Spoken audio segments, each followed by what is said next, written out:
નમસ્કાર, આપ જોઈ રહ્યા છો યુટીસી ન્યૂઝ। વડોદરા શહેરનો વિકાસ થાય તેની સાથે સાથે વડોદરા શહેરના વિનાશને રોકવા માટે પણ કામ કરવું પડશે। કાઉન્સિલર મનીષ પગારે આજે બજેટની ચર્ચા પર મળેલી સભામાં આ મુદ્દો ઉઠાવ્યો। તેમની સાથે કાઉન્સિલર આશીષ જોશી પણ જોડાયા અને ત્યારબાદ હેમિસા ઠક્કર પણ જોડાયા। જાગૃતિ કાકાએ પણ પોતાનો અવાજ ઉઠાવ્યો। આ તમામ જે કોર્પોરેટરો છે તેઓ જે મુદ્દો ઉઠાવી રહ્યા છે, આ મુદ્દો છે વડોદરા શહેરમાં આવતા પૂરને રોકવા માટે વિશ્વામિત્રી પર જે કામ કરવાનું હતું અને જે કામનું પ્રેઝન્ટેશન પણ બતાવી દેવામાં આવ્યું હતું તેના ટેન્ડરોને રદ કરી દેવામાં આવ્યા છે અને હવે નવા ટેન્ડર મંગાવવાની વાત ચાલી રહી છે। આ તમામ વાતોની વચ્ચે ખૂબ જ મોડું થઈ ગયું છે। જે 100 દિવસમાં કામ પૂર્ણ થવાનું હતું એ કામ હજી તો ચાલુ પણ થયું નથી તેવા ગંભીર આક્ષેપ ભારતીય જનતા પાર્ટીના જ કાઉન્સિલરો સભામાં લગાવી રહ્યા છે। મનીષ પગારે હોય, આશીષ જોશી હોય, હેમિસા ઠક્કર હોય, જાગૃતિ કાકા હોય, આ તમામ લોકો આજે સભામાં સ્થાયીના અધ્યક્ષ ડૉક્ટર શીતલ મિસ્ત્રી પર વરસી પડ્યા। ખૂબ શાબ્દિક પ્રહારો કર્યા કે કેમ આટલો ગંભીર મામલો જે વડોદરા શહેરમાં દર વર્ષે પૂર આવે છે, આ કામમાં આ પ્રકારેની કામગીરી કેમ કરવામાં આવી। એમને સવાલ પૂછવામાં આવ્યા કે આ કામ હજી સુધી ચાલુ કેમ નથી કરવામાં આવ્યું। એક વખત જ્યારે પ્રેઝન્ટેશન બતાવી દેવામાં આવ્યું, સભામાં કામને મંજૂર કરી દેવામાં આવ્યું, તો ત્યારબાદ આ કામ હવે કેમ રોકી દેવામાં આવ્યું છે। આ કામ ખૂબ જ ગંભીર છે કેમ કે વડોદરા શહેરે ગયા વખતે જે પૂર જોયું છે ત્યારબાદ ખૂબ જ લોકોને તકલીફ પડી છે અને ખાસ કરીને જે કાઉન્સિલરો જે વિસ્તારમાં જાય છે તેમને ખૂબ જ અગવડ પડી છે। સૌથી પહેલાં આપણે જોઈએ કે સભામાં આજે કઈ રીતે શાબ્દિક પ્રહારો કરવામાં આવ્યા, કયા કાઉન્સિલરે ડૉક્ટર શીતલ મિસ્ત્રીને શું કહીને પોતાની વાત સંભળાવી। ત્યારબાદ અમે આશીષ જોશીનો પણ ઇન્ટરવ્યૂ તમને સંભળાવીશું કે આશીષ જોશી આ મામલે શું કીધું છે।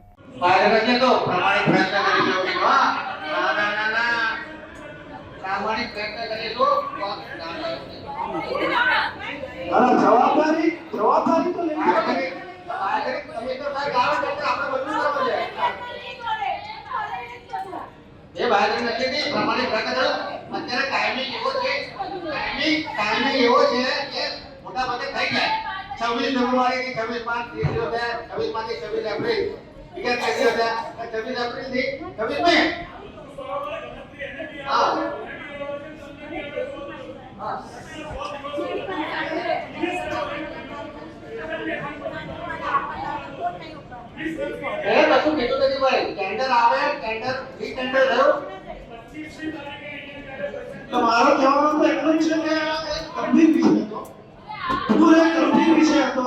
એટલી બધી તારાજી છે, એના પછી આ વિષય ઉપર આપણે ગંભીરતાથી કામ કરવાનું હતું। એની જગ્યાએ આપણે દિવસો કરી છે વિષય એટલો ગંભીર હોય ત્યારે આપણું શહેર એટલી તકલીફમાં હોય। વડોદરા કોર્પોરેશનના ઇતિહાસમાં પહેલી વખત ઐતિહાસિક કામ કે 24 કિલોમીટરની નદીનું વાઇડનિંગ, ડીસીટિંગ, રિસેક્શનિંગ, ચંદનગઢ એ કરવાનો પ્રામાણિક પ્રયત્ન કરી રહ્યા છે। કમિશનર સાહેબ ટેન્ડરની પ્રોસેસ ચાલુ કરી છે। સ્થાયી સમિતિમાં ટેન્ડર રજૂ થતા મંજૂર કરીને કામ ચાલુ કરાવવાનું છે। જે એડમિનિસ્ટ્રેટિવ સમય લાગે એ લાગે। હા, એટલે આપણે બધા સાથે છે। તમે મને માનો કે મેં વાયદા લીધી છે, એ કામનો કોઈ વિષય નથી। નહીં, વાયદાનો વિષય નથી। હું તમને હજી પણ કહું, જવાબદારી એકાઉન્ટેબિલિટીનો સવાલ છે। હું તમને તમારા એકલાની વાયદાની અને એકાઉન્ટેબિલિટી આપણે all are accountable, all are accountable, all are accountable. એનો મતલબ એ છે એટલે આપણે ગંભીર આ વિષય પર આપણે ગંભીર નથી એ સાબિત થાય છે। હું એટલો જ કહું છું સાહેબ, માનનીય મેયરશ્રી, માનનીય કમિશનર સાહેબ, તમને એટલો જ કહું કે વિકાસનું બજેટ તો દર વર્ષે આપીએ છીએ। વિકાસ, રોડ, રસ્તા, પાણી, ગટરનું તો દર વર્ષે આપીએ છીએ, પણ વિકાસ થતો રોકવાનું પણ આ વખતે કઈ પ્રાવધાન કરવામાં પણ આ મેડિકલ કોઈ વિકાસ ના ચોપડા તો 10 વર્ષથી કોઈ તો બનાવીએ છે। વિકાસ આપણે વિકાસ કર્યો છે, આ નથી વાત। આ વિકાસમાં હું સહભાગી મનીષભાઈની ચિંતા એ છે કે કામ ડિલે ના થાય. મારો કહેવાનો વાત એવો છે કે વિકાસની સાથે સાથે આવનારા વિનાશને બી રોકવાની જવાબદારી આપણી છે. કદાચ ક્યાંક આપણે એના માટે ગંભીર નથી. જો 100 દિવસ સુધી પ્રક્રિયા કમિશનર સાહેબે જ્યારે સ્ટેન્ડિંગ કમિટીમાં દરખાસ્ત મોકલી તો એમને એપ્રિશિએટ કરી કમિશનર સાહેબ પ્રોએક્ટિવ કામ કરતા હતા, પણ ચેરમેનશ્રીએ કીધું કે આ રિટેન્ડર કરવાનું છે, એમાં અમારા સભ્યોનો કોઈ અંદર કહેવા દેવા હતું નહીં. અમે કીધું હતું કે આ કામ તાત્કાલિક દિવસ પર થવું જોઈએ.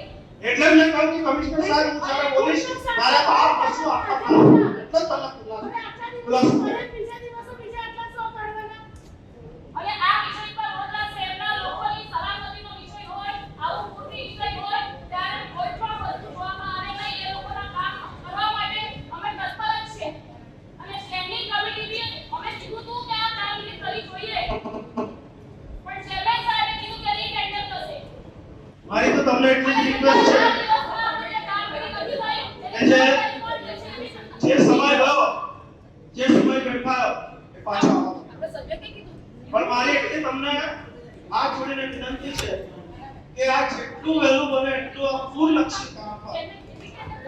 બધા જે પણ આપ લોકો જે પણ સ્ટેન્ડિંગ સમિતિના સભ્યો, standing chairman Shri, commissioner Shri, mayor, deputy mayor Shri, કે હવે જે કંઈ પણ સમય છે સભ્ય પણ નાખવામાં આવે. કદાચ એ રોડ રસ્તા લેટ થશે તો ચાલશે, એ બીજા કામો લેટ થશે તો ચાલશે, પણ જે આ પૂરને લીધે જે ભવિષ્યમાં પૂર ના આવે એના બાબતનું કામ તો ઝડપી ચાલુ થાય. અને એના કરતા મોંઘું કામ અને એમાં તો કશું હોવું ના જોઈએ. પોઈન્ટ ઓફ ઇન્ફોર્મેશન કમિશનર 11 લોકોનો જીવ ગયો છે પૂરમાં. એનાથી કોઈની વધારે કિંમત ના હોઈ શકે. ત્યારે પણ આવો કોઈ વિષય હોય છે ત્યારે રાજકીય પક્ષના પક્ષી છોડીને પોતાનો અહમ છોડીને વડોદરા શહેરના લોકો ચિંતા કરવી જોઈએ. હવે બીજી એક વાત કહું છું. મારો વિસ્તાર વોર્ડ નંબર આ પોઈન્ટ ઓફ ઇન્ફોર્મેશન મેળવી આપણે અત્યારે ચર્ચા સાંભળીએ છીએ. આપની ચર્ચા સાંભળી મનીષભાઈ, આપણે અત્યારે ચર્ચા સાંભળીએ છીએ જે રીટેન્ડર 12 તારીખથી એસએસસીએ કેટલી 12 તારીખે આ કર્યું એ ટેન્ડર ફી રહ્યા છે અને જે કામની ચિંતા કરી રહ્યા છે એ જ કામની સમગ્ર સભાસદો ચિંતા કરી રહ્યા છે અને જેટલું ઝડપથી થાય એટલું શું કરવાનું છે. રેન્ક ઉપર લઈ દીધા છે મશીનરી ઉતારવા માટેના અને આ મનીષભાઈ નહીં ખબર હોય વિશ્વવિદ્યાલય જ્યાં પણ કોઈ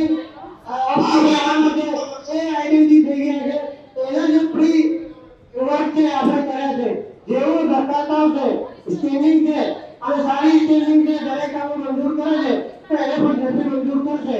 એટલે મનીષભાઈની જે ચિંતા છે એના ઉપર ઝડપથી કામ થાય. ભાઈ અજીતભાઈ, આદરણીય અજીતભાઈ, આપણે કંટ્રોલર માટે ઇન્ફોર્મેશન લઈ અને વાત પૂછી પણ આ મારો વિષય નથી ભાઈ. આ વિશ્વામિત્રનો વિષય મારો નથી, આ શહેરનો વિષય છે. સમજ્યા? હવે જે પરશુરામ નગર મારા વોર્ડની વાત કરું, જે પરશુરામ નગર એ વખતે આટલું હાઇલાઇટેડ હતું. આપે જોયું કે સભામાં જે રીતે આ કાઉન્સિલરો ડોક્ટર શીતલ મિસ્ત્રી પર શાબ્દિક પ્રહારો કરી રહ્યા છે અને સવાલ પૂછી રહ્યા છે. આ મામલે વિપક્ષના નેતા ચંદ્રકાંત શ્રીવાસ્તવે પણ સભામાં સવાલ ઉઠાવ્યો કે જે ટેન્ડર મંજૂર થઈ ગયા હતા એ ટેન્ડર કોના કહેવાથી રદ કરવામાં આવ્યા છે. આનો પણ જવાબ ડોક્ટર શીતલ મિસ્ત્રી ના આપી શક્યા. શીતલ મિસ્ત્રીએ આ મામલે કેમેરા પર કંઈ પણ કહેવાનો ઇનકાર કર્યો છે, પરંતુ ભારતીય જનતા પાર્ટીના જ કાઉન્સિલર આશીષ જોશીએ યુટીસી ન્યૂઝ સાથે આ સભા બાદ પણ વાત કરી અને સાંભળો તેઓ શું કહી રહ્યા છે. જે વિશ્વામિત્રી સફાઈનું ટેન્ડર જે કામ પ્રેઝન્ટેશનથી 100 દિવસમાં શરૂ થવાનું હતું જે હજુ સુધી શરૂ નથી થયું એ બાબતની રજૂઆત હતી. એ ગંભીર બાબત છે. વરસાદ પૂછીને નથી આવવાનો, સમયસર આવવાનો છે અને ગયા વર્ષે જે આ શહેરના નાગરિકોએ તકલીફ ભોગવી છે એને અનુસંધાનમાં જે પણ કંઈક રાજ્ય સરકારની સૂચનાથી તાત્કાલિક ધોરણે વિશ્વામિત્રી પ્રોજેક્ટ પર નવલાવાલાજીએ જે સજેશનો કર્યા અને એના આધારે આખું પ્રેઝન્ટેશન રજૂ કરીને 100 દિવસમાં કામગીરી પૂર્ણ કરવાની હતી. હજુ સુધી એકડો ઘૂંટાયો નથી. એની ચોક્કસપણે અમને દુઃખ થઈ રહ્યું છે ને એની લાગણી આજે મનીષભાઈએ પણ રજૂ કરી છે ને અમે પણ કીધું છે કે આ જ પ્રમાણે આપણે ડિલે કરતા રહીશું. આને વડોદરા શહેરનો પ્રશ્ન છે. આટલું બધું ભોગવ્યા પછી જો આપણે ના શીખીએ તો બહુ દુઃખદ બાબત છે. એટલે તાત્કાલિક ધોરણે આ કામ પૂરું કરવાનું છે. પણ અત્યારે પણ દેખાય છે કે આ ફેબ્રુઆરી મહિનો તો આ પ્રોસેસમાં નીકળી જશે એવું કહેવું છે.